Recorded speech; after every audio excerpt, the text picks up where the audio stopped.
Está no ar mais um episódio do podcast Conexão à Unicamp, gravado no dia 17 de outubro de 2024 no auditório da instituição. Acompanhe esse e outros episódios pelo canal oficial da Unicamp no YouTube ou nas principais plataformas do gênero. A Lei 10.639, que tornou obrigatório o ensino de História e Cultura Afro-Brasileira nas escolas públicas e particulares de ensino fundamental e médio, foi sancionada em 2003. A lei ela tem o objetivo de resgatar, de mostrar, tornar presente a contribuição do povo negro na história do Brasil. Mas, de acordo com o Instituto Alana, 70% dos municípios brasileiros ainda não a aplicam de forma eficaz. No episódio de hoje, nós vamos abordar tanto o processo de construção da lei, quanto o seu impacto nas políticas educacionais e no combate ao racismo no Brasil. Eu sou Cristina Segato e, juntamente com meu colega Paulo Sanmartin, damos as boas-vindas aos nossos convidados de hoje. O professor Newton Brian, docente aposentado, colaborador do programa de pós-graduação da Faculdade de Educação da Unicamp e orientador de pesquisas de mestrado e doutorado. E Adriano Bueno da Silva, doutorando em Políticas Educacionais na Faculdade de Educação da Unicamp, onde pesquisa educação antirracista. Ele é professor de Educação Básica, Educação Infantil, na Secretaria Municipal de Educação de Campinas. Adriano, qual é o papel essencial da educação na luta contra o racismo no Brasil e quais as mudanças estruturais que ainda são necessárias para que o currículo escolar seja realmente inclusivo? Bom, primeiro a gente precisa pensar que a educação é parte da solução, mas a educação não vai resolver tudo sozinha, né? Importante a gente dizer isso, porque muitas vezes a gente acredita a educação, a responsabilidade por resolver problemas que, na verdade, envolvem outras esferas, não apenas a educação, né? Mas a educação, com certeza, é um lugar estratégico para combater o racismo e para trabalhar pela superação do racismo, principalmente porque você tem a oportunidade de trabalhar preventivamente, né? Diferente da justiça, por exemplo, que vai agir depois que o racismo já aconteceu, né? A discriminação já aconteceu, e aí você vai punir o racista. Na educação, a gente tem a oportunidade de trabalhar a consciência das pessoas e de mudar o pensamento, mudar a cultura, mudar os valores, né? Então, com isso, você evita que o racismo aconteça e não está apenas agindo depois que ele já aconteceu, né? Então, a educação é estratégica. O movimento negro sempre observou a educação como esse lugar estratégico para o combate ao racismo, né? E não tinha propostas apenas para a educação, mas a educação sempre foi um espaço privilegiado para esse debate. Agora, a mudança ela está acontecendo aos poucos, paulatinamente, né? E ela precisa continuar acontecendo. E isso envolve tudo, envolve a formação dos professores dentro das universidades. Você falou, né, que a lei ela afeta o ensino médio e o ensino fundamental, mas você tem que trabalhar na educação infantil para preparar as crianças que vão entrar no fundamental. Você precisa trabalhar no ensino superior, porque os professores que vão trabalhar no ensino médio e no ensino fundamental precisam estar preparados, né? Então, de alguma maneira, a lei afeta todos os níveis da educação.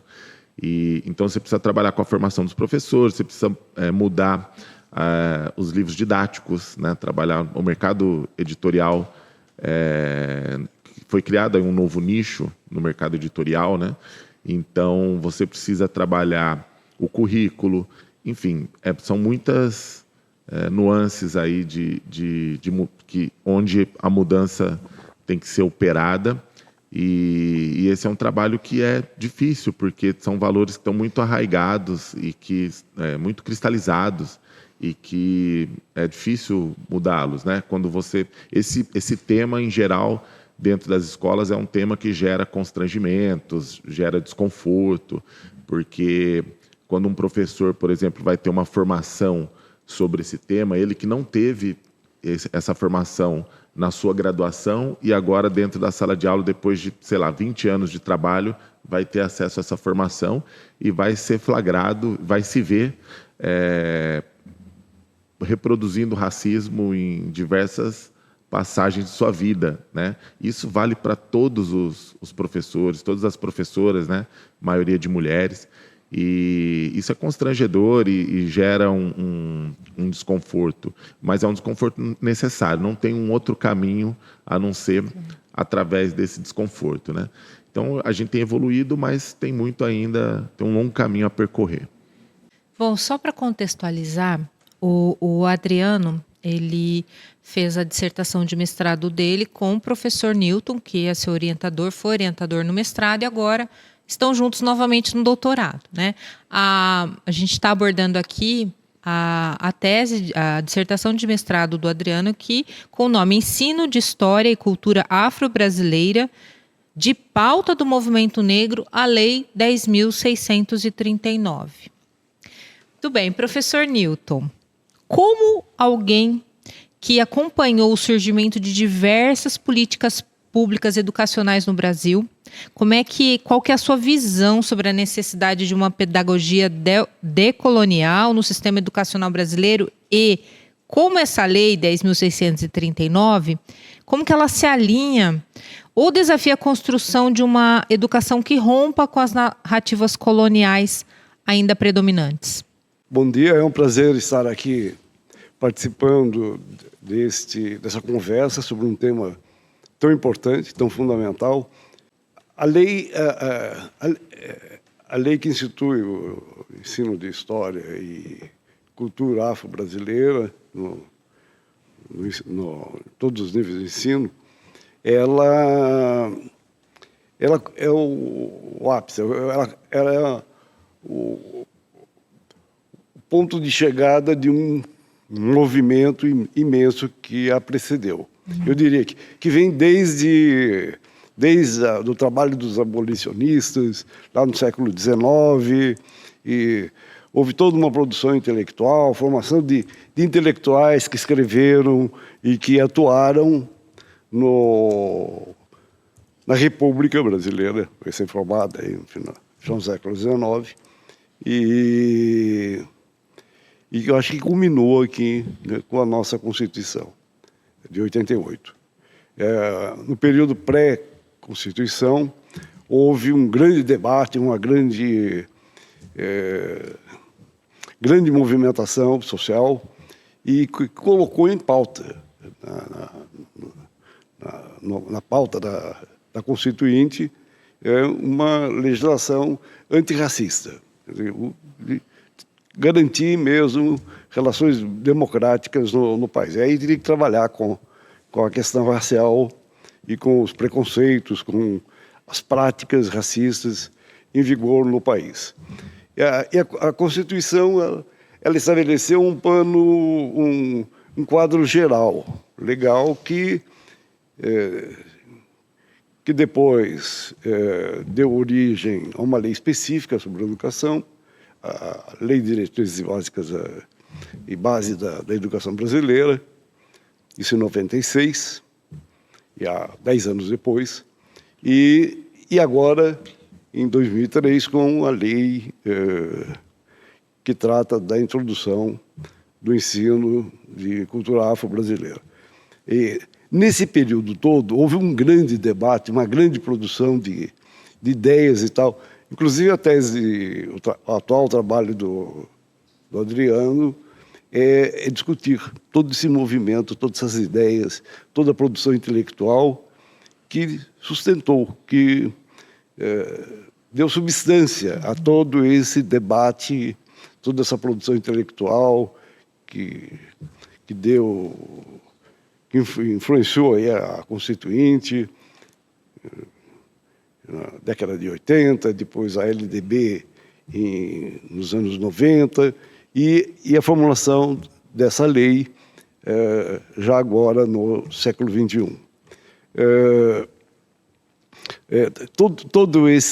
Toda essa produção intelectual, ela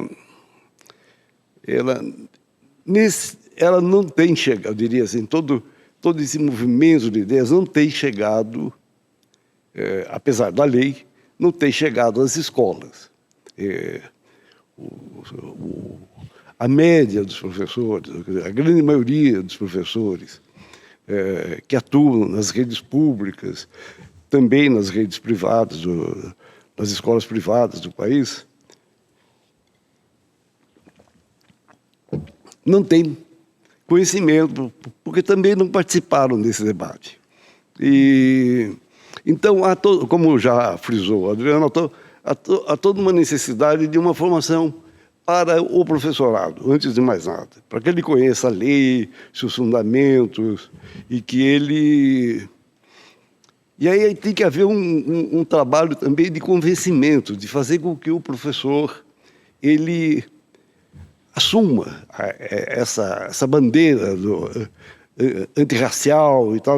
Então tem que haver uma formação básica para o professor na universidade. Esse é o papel nosso com a formação dos professores hoje, né, de ter uma educação antirracista e que esse tema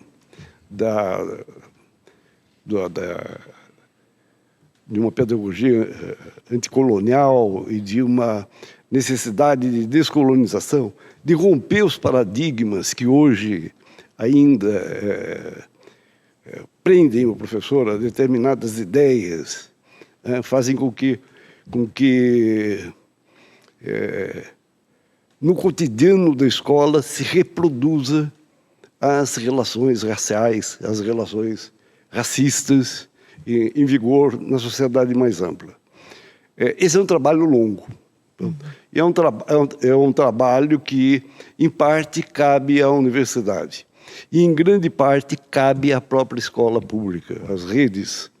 Eu diria que um tema fundamental para uma educação antirracista é trabalhar bem a questão, e que é um tema fundamental, acho que é um grande avanço da nossa Constituição, que é a participação democrática, a gestão democrática das instituições públicas.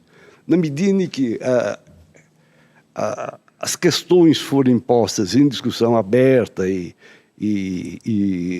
no coletivo dos professores, na relação dos professores e alunos, na relação dos professores e a comunidade, os pais, o entorno da escola, as grandes questões vão aflorar. Que o racismo no Brasil ele não é muito. Às vezes ele assume uma certa visibilidade, mas a maior parte das vezes ele é oculto, ele se apresenta de outra forma, ele se apresenta e eu acho que a prática da gestão democrática nas instituições públicas pode, e sem dúvida, vai auxiliar a colocar na ordem do dia, colocar às claras os grandes problemas. A partir daí, a gente pode pensar, sim, em como trabalhar nos currícula, quer dizer, trabalhar nas práticas escolares uma educação antirracial e anticolonial. Porque as duas coisas estão ligadas. O racismo no Brasil está ligado a uma certa visão colonialista que permanece. O Brasil não rompeu com a sua antiga colônia de uma forma muito clara. Houve uma continuidade aí, mudou de forma, mas o conteúdo, a substância permanece mais ou menos a mesma. Então, acho que o combate ao racismo e a a instituição, o pensar de uma educação anticolonial trabalham devem trabalhar articuladamente, né? São duas faces da mesma questão. Adriana, na sua dissertação, você coloca como um ponto, um momento fundamental para a emergência, né, da pauta racial, especificamente na educação, o fim da ditadura, a democratização do país. Como você vê esse papel da democracia nas mobilizações e nas lutas antirracistas no Brasil? Você pode puxar isso, inclusive, para a educação. Como o professor disse, a democratização. Ações democráticas nas escolas. Fica à vontade. Pois é. A ditadura, com todo o seu aparato de repressão e naquele ambiente, a ditadura represou muita coisa no país, né? Uma das coisas que ficaram represadas naquele período foi a luta antirracista, né? Lógico que ela acontecia de alguma maneira, mas de uma forma que não era tão aberta, né? Não era um embate tão franco como vai passar a acontecer a partir do momento que a ditadura perde legitimidade. Você tem ali o fim do chamado milagre econômico e com a abertura política, o movimento negro passa a se mobilizar e ocupar ruas e fazer um embate mais público contra o racismo, né? Esse foi um momento importante. Nós temos uma foto aqui na Unicamp, no arquivo Edgar Leuenroth, que é uma foto icônica desse período, que tem um monte de artigos escritos sobre essa foto, e essa foto é usada o tempo todo para representar aquele momento, que é uma foto de um ato do movimento negro durante um congresso da SBPC, em Salvador, início dos anos 80, e é uma foto muito representativa porque tem militantes do movimento negro segurando cartazes e à frente tem duas crianças e eles seguram uma faixa onde está escrito pelo ensino de história e cultura negra nas escolas, né? É uma foto muito, muito representativa do que foi aquele período. É uma foto que atesta, de alguma maneira, a minha perspectiva, a perspectiva que eu assumi na minha dissertação, que é a ideia de que toda essa construção é uma luta do movimento negro, né? Um movimento que pautou a educação antirracista desde esse período da abertura política, né? Então, realmente, esse momento foi um momento de muita efervescência, né? A fundação do MNU, Movimento Negro Unificado, ela é tida pelos estudiosos desse tema, ela é observada como um marco muito importante da reorganização do movimento negro nacionalmente no país e com embates públicos. E ela é, dentro do movimento negro, algo análogo, né, parecido com o que estava acontecendo no ABC, com as lutas do novo sindicalismo, né? Então, o MNU está para o movimento negro, assim como aquelas lutas, as primeiras greves no ABC para o movimento sindical. Foi um momento de muita efervescência e durante as pesquisas para a minha dissertação, eu pude verificar que já naquele momento a educação antirracista era uma pauta importante, né? Ainda seriam necessárias algumas décadas para efetivamente aprovar a lei, como aconteceu em 2003. Mas já naquele momento, a educação antirracista era observada como uma pauta importante para o movimento negro. Quem que é o autor da lei? É um deputado do Mato Grosso que depois ele sumiu. Ele reapresenta, porque assim, na verdade, quem teve a ideia da lei foi o Humberto Costa, né? E depois ele não passou, ele sai, aí 2 parlamentares retomam o texto e ela é aprovada. E aí eles ficam com crédito, né? Mas toda a construção foi do Humberto Costa. Tá. E a Esther Grossi, que é uma professora, e tem um um outro deputado. Agora fugiu agora. Eu falo tanto sobre isso. Mas é uma questão tão interessante porque coloca o tema da autoria. É muito difícil estabelecer quem é o autor. Eu diria, o autor é coletivo. Certo. É o movimento, o autor da lei, o verdadeiro autor. Agora, ela vai se concretizando na forma de um documento e que é apresentado para discussão na Assembleia, no Congresso e assim por diante. Aí aparece um autor oficial, que é necessário que um deputado apresente, um senador e tal. Mas eu diria, a autoria ela é irrelevante. É coletivo. Mas eu acho um movimento. legal ter feito essa pergunta. Eu acho legal responder essa pergunta porque dá para dizer isso, né? Todo esse movimento que gerou o texto Que da é lei. a base da sua pesquisa também. Isso. Viu, gente? O Adriano lembrou o nome do outro deputado. Como que é mesmo, Adriano? Benhur Ferreira.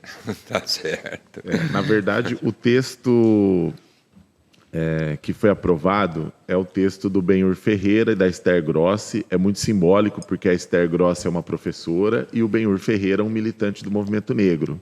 E eles fizeram essa parceria e apresentaram o texto.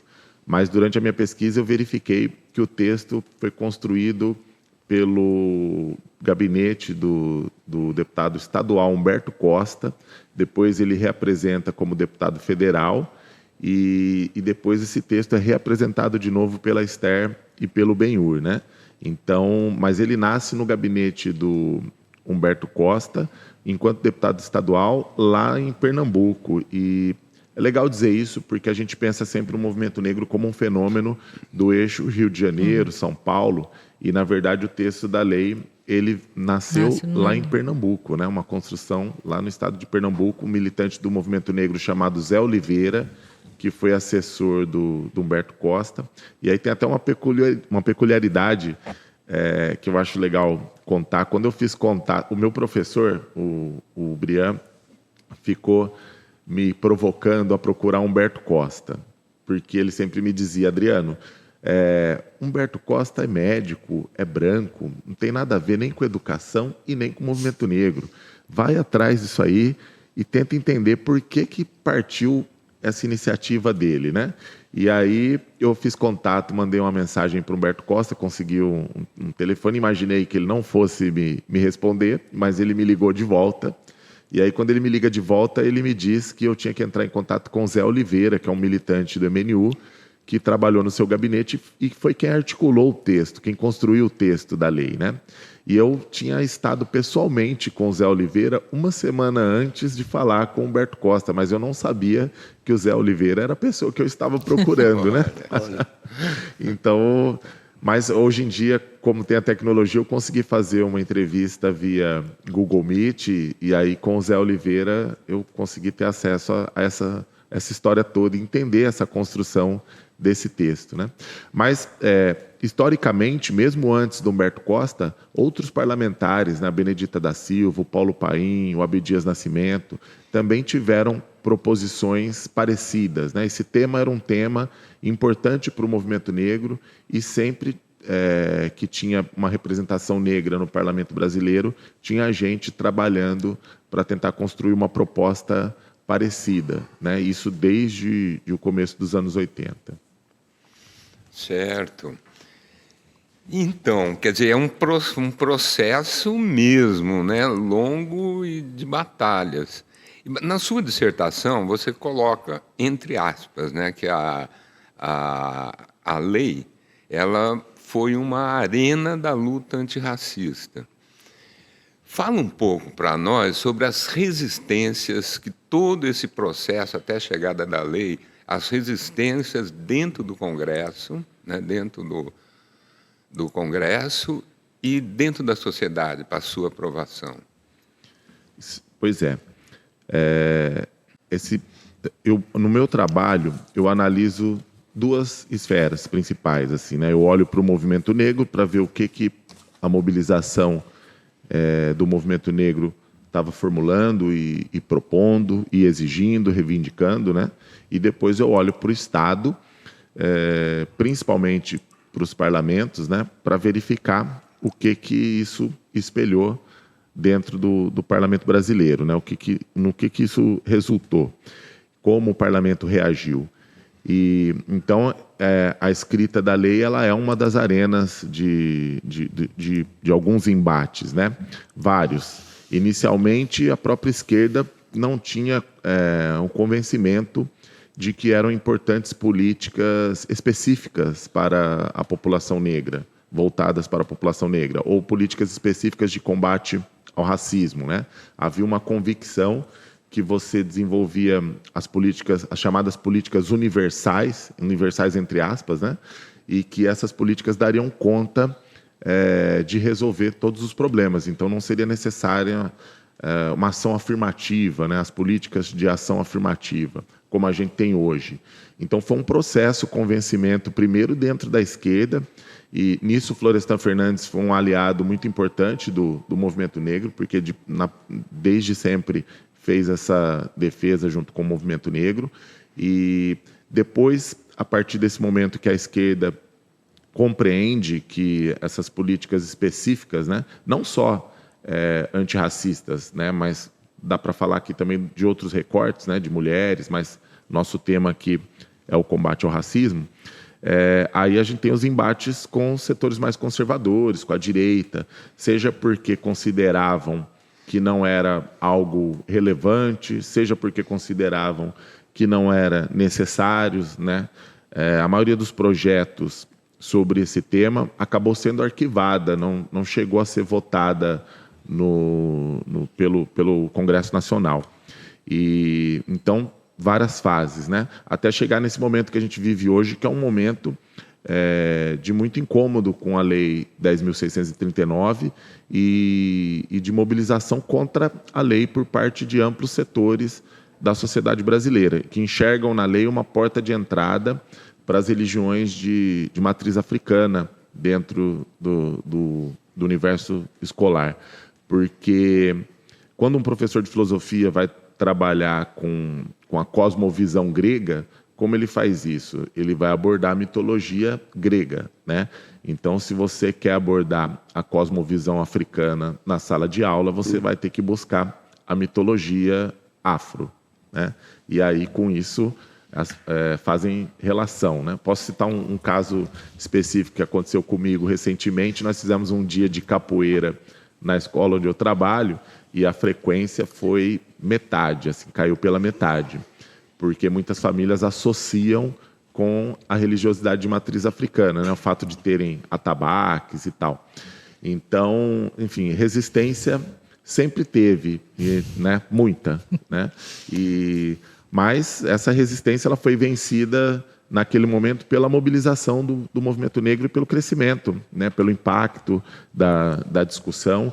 O movimento negro não teve sucesso logo ali na discussão da Constituinte, como gostaria, não teve sucesso na discussão da LDB, como gostaria, mas em 2003, finalmente, consegue aprovar e a lei é sancionada, e a partir da lei, o contexto das escolas começa a ser significativamente alterado.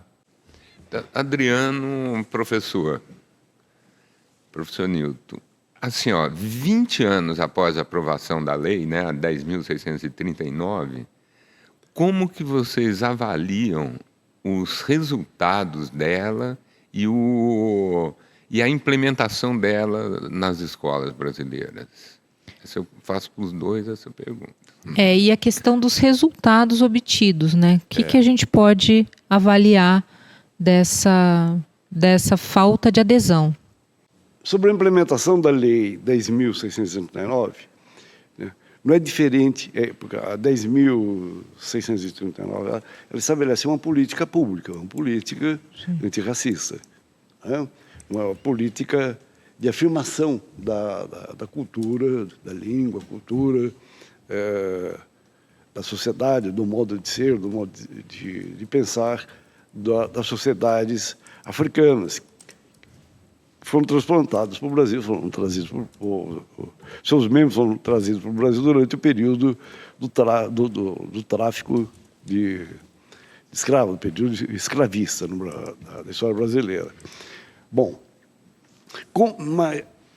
como qualquer política pública, a gente sabe, e há toda uma pesquisa internacional sobre o tema, que é fundamental, que é o que acontece durante o processo de implementação. Porque uma política pública ela é pensada segundo determinados parâmetros, por determinados atores e tal. E ela é implantada por outros. A implementação da política pública é feita pelos órgãos oficiais.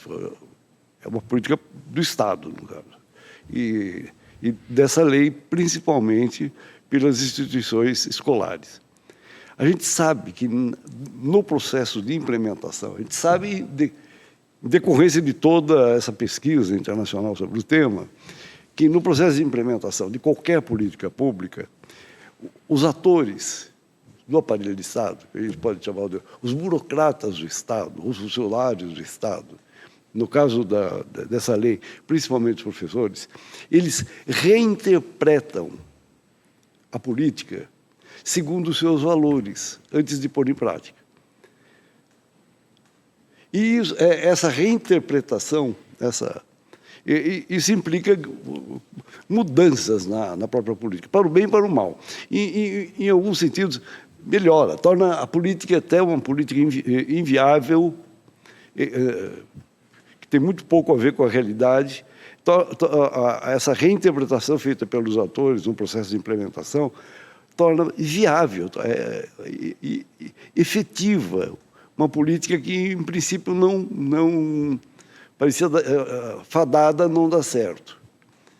Por quê? Porque os atores conhecem a realidade e fazem as interpretações de modo a adaptar, a fazer aquilo que é possível naquela realidade, estabelece etapas, inclusive, procedimentos diferentes daqueles que haviam sido pensados durante a elaboração da política. Também tem, nesse processo de implementação, a gente sabe, é claro, processos de oposição a ela. Nem todos os atores que participam desse processo de implementação concordam com a política, são favoráveis a ela. Então, a ação deles pode impedir a sua plena efetivação. Então, para a implementação efetiva da política, precisaria haver uma formação, é fundamental que haja uma formação dos professores, não só dos professores, de toda a burocracia escolar, de todos os atores envolvidos no seu processo de implementação, para que eles entendam o espírito da lei, quais são os seus objetivos, onde se quer chegar e na medida que o processo vai se desenvolvendo, tem que haver uma educação antirracista desses autores, para esses atores. Então, o processo de formação permanente, o processo de educação permanente no interior das instituições públicas é fundamental para que se efetive a lei. Senão a gente vai achar que a lei... Porque muitas pessoas pensam num poder mítico da lei, porque já está instituída a lei, a coisa vai acontecendo. Não vai. Ela, para se efetivar, depende dos atores. Então, nós precisamos trabalhar na educação desses atores. Senão não se efetiva o processo. Adriano está na prática. O Adriano é professor também das escolas públicas. Aqui. Eu acho que ele pode trazer uma contribuição teórico-prática. Adriano. Eu acho que, embora a gente reconheça, essas pesquisas são importantes porque elas mostram que a gente mudou muito pouco, né? Há muito a ser feito. Mas também é importante reconhecer que uma mudança já foi operada, né? Eu e a maioria aqui, muitas pessoas que estão assistindo nesse momento, nós somos educados numa escola onde o 20 de novembro não existia, não tinha esse debate, né? Tinha o 13 de maio, e com uma abordagem muitas vezes equivocada, que a abolição aconteceu porque a princesa era boazinha, né? E hoje a gente consegue minimamente na escola problematizar melhor o que aconteceu no 13 de maio, né? Revolução Industrial, o surgimento de uma burguesia no Brasil, né, a luta abolicionista, a luta dos quilombolas, né? Todo um contexto que gerou a abolição, e a gente trabalha o 20 de novembro como uma data importante. A gente fala de Zumbi dos Palmares como um herói nacional. A minha geração ouviu falar de Zumbi dos Palmares foi no rap, na música, não foi na sala de aula, né? Hoje, as crianças têm acesso a esse conteúdo na sala de aula. Já é uma mudança, né? Agora, o que a pesquisa mostra e que a gente verifica na prática há um longo caminho ainda a ser percorrido, né? Para se ter uma ideia, o currículo da graduação de pedagogia da Unicamp foi alterado recentemente, e no ano passado a primeira turma de graduandos que teve acesso a uma disciplina de História da África e uma disciplina de História dos Povos Indígenas como conteúdo obrigatório, não como uma disciplina eletiva, mas como um conteúdo obrigatório, foi a primeira vez aconteceu no ano passado, né? E no ano passado a gente completou 20 anos da lei, como vocês citaram.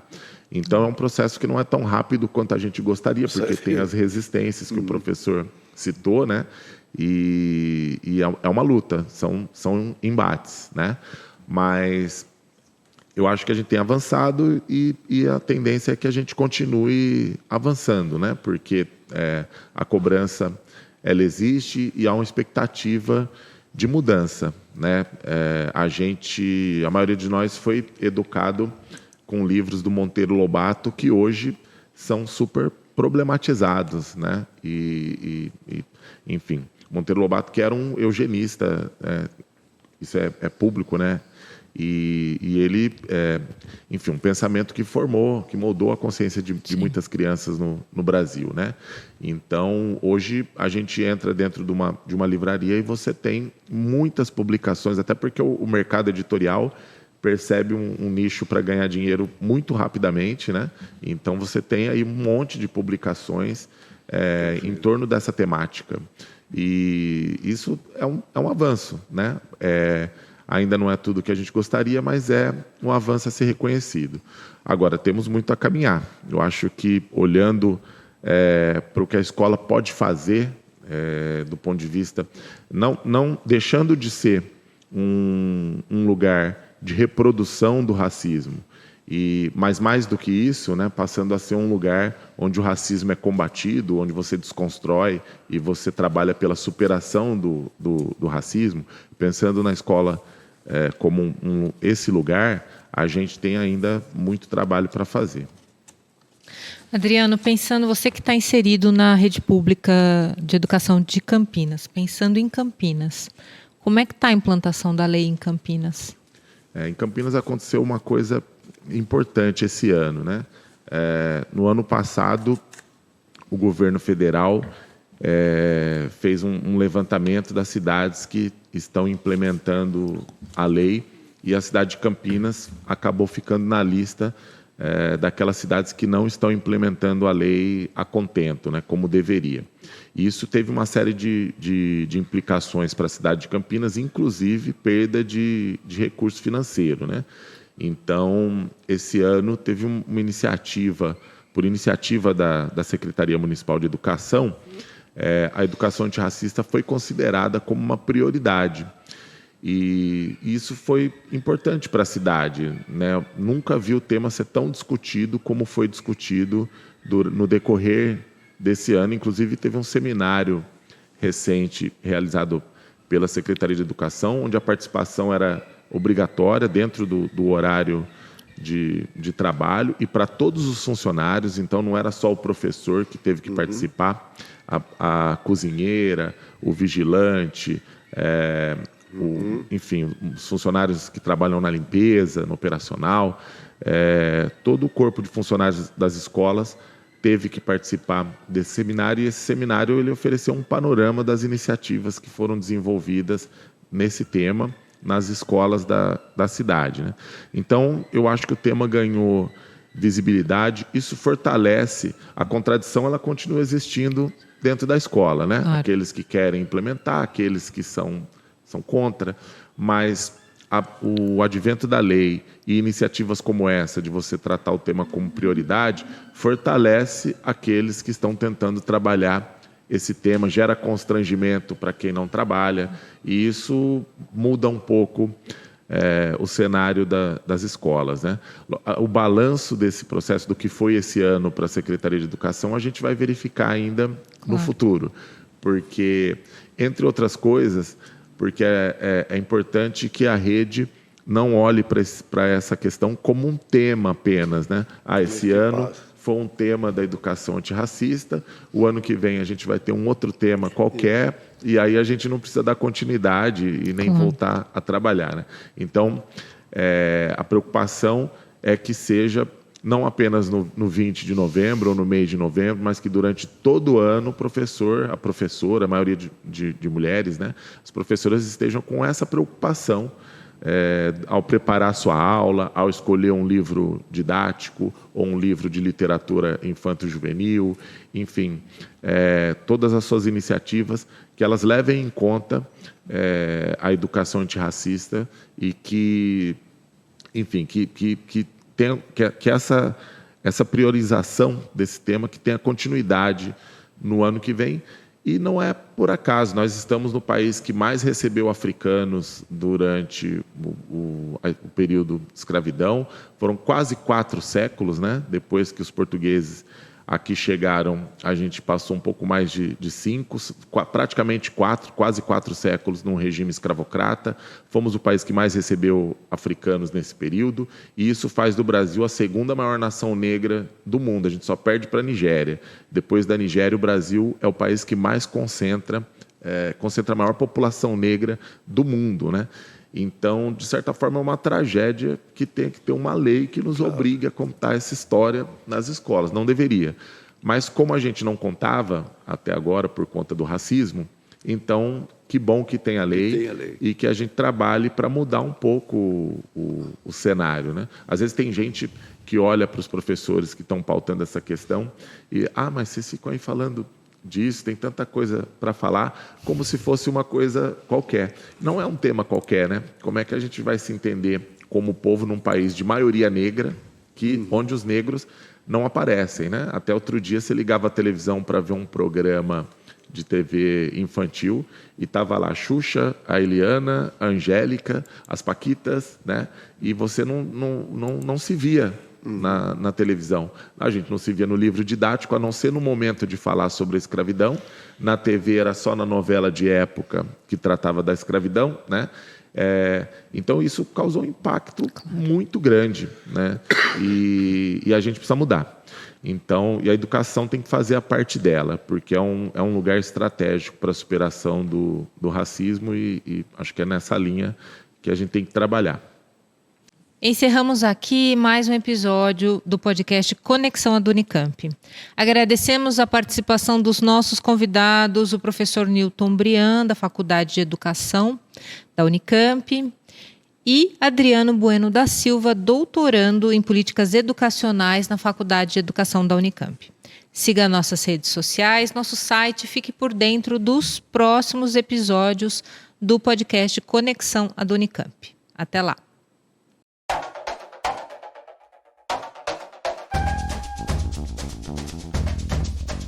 Thank you.